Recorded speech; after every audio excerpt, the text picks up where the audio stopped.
Այսօր մի հատ վիդեո տեսա ինտերնետում եւ կանգնած ընտրա տարածքում, ասում է օգլի իր տան վրա գրանցված է ու արդեն ընդգրկված է ընտրա ցուցակի մեջ։ Ես հասկանում եմ այսպես, Ալիևը որ ասում է 350,000 ադրբեջանցի պետք է վերադառնան Հայաստան,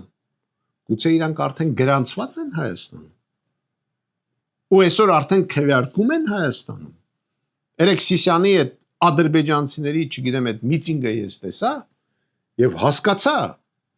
որ գիտեք Հայաստանում արդեն կարող է կան այդ 350,000 ադրբեջանցի քաղաքացիներ։ Այնպես որ չզարմանաք, որ վաղն էլ սեփականատերերը դառնան ադրբեջանցի եւ գան ձեր տուն եւ ասեն մեզ տունը մերն է, հելեք ռադներդ քաշեք։ Ու ձեզ նույնիսկ գրանցումից անեն։ Ուշադիր եղեք,